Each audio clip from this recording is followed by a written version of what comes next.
right, so this is going to be chapter 5 of the Barry Harris Chromatic Scale Workout book.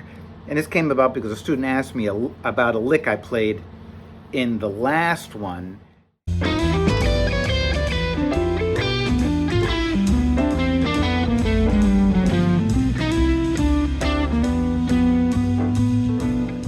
And the lick went like this.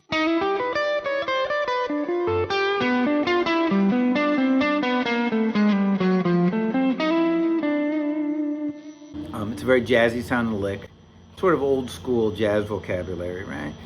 And he wanted to know how I played the lick. And so as a teacher, I could just show him the lick and then he'd have a lick.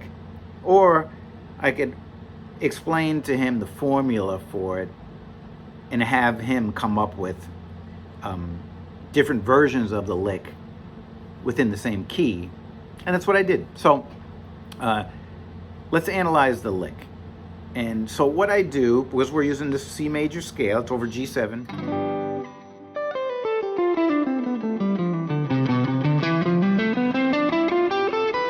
There's 7 diatonic arpeggios in here, right? C major 7, D minor 7, E minor 7, F major 7, G7, A minor 7, B minor 7, flat 5. These are all perfectly fine arpeggios to play over a G7 chord. When I was younger, I thought that can't work, but they all work. They're all some kind of extension. You know, G7 arpeggio is just G7, but, you know, B minor 7 flat 5 is the 3rd, 5th, 7th, and 9th. So they all just give you different kinds of G7 sounds, that's all. So you don't have to really worry about that so much. Some of the notes, you know, work better than others, but, you know, that's besides the point. So anyways, for this lick, I go up an E minor 7 arpeggio. But I approach it by a chromatic approach note. And we did this before, so you should know this already.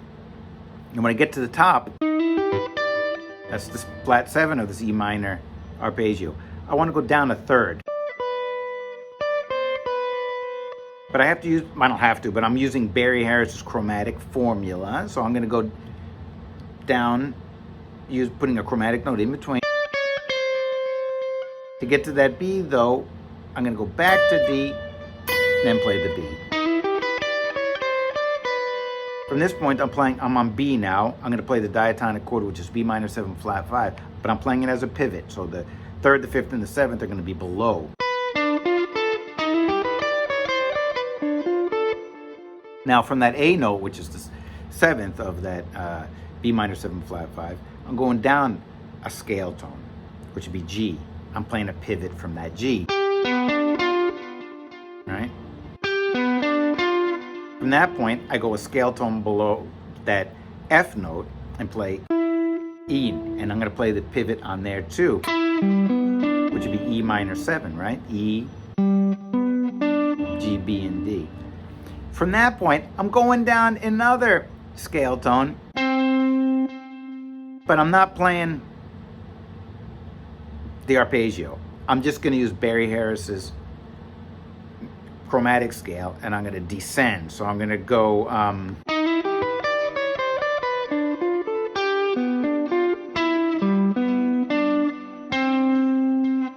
and from this note, going down the scale has to look like this. I'm stopping a 5th below that C note, and I'm going up the diatonic arpeggio, be F major Z.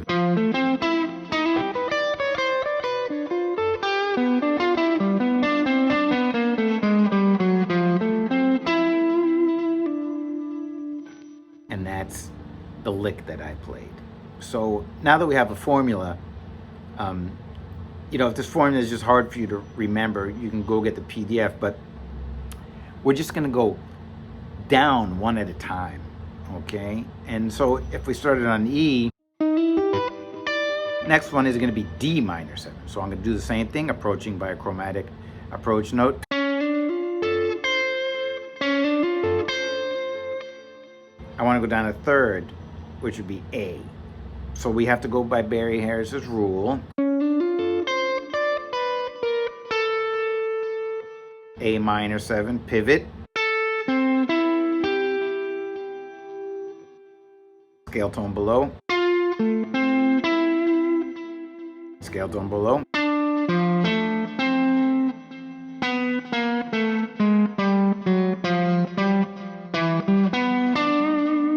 So I just brought the whole thing down one diatonic step. So the first one,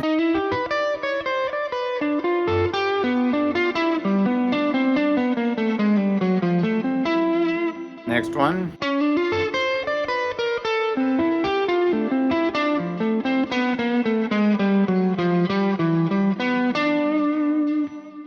so we're just going to keep doing this.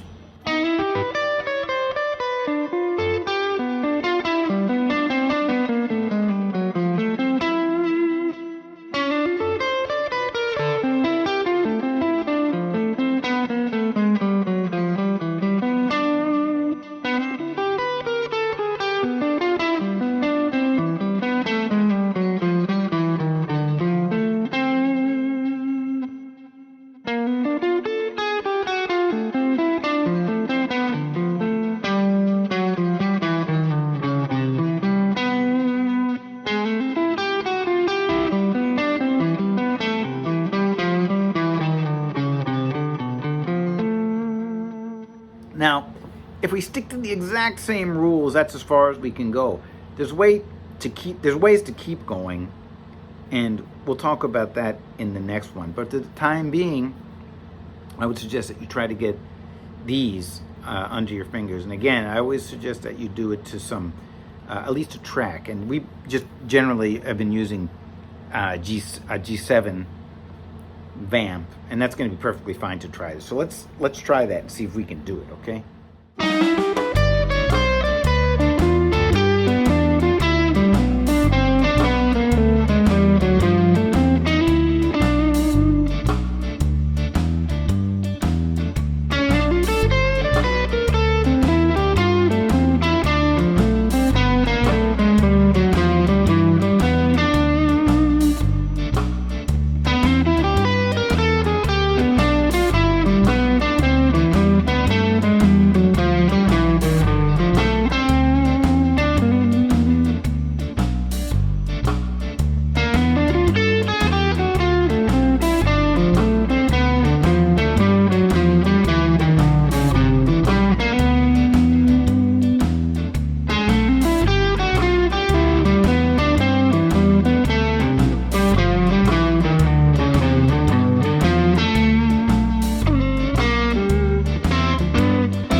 Alright, so do you see what we did there? We took a lick, and rather than just learning the lick, we turned it into a concept and a formula, and we took the formula and moved it throughout the scale.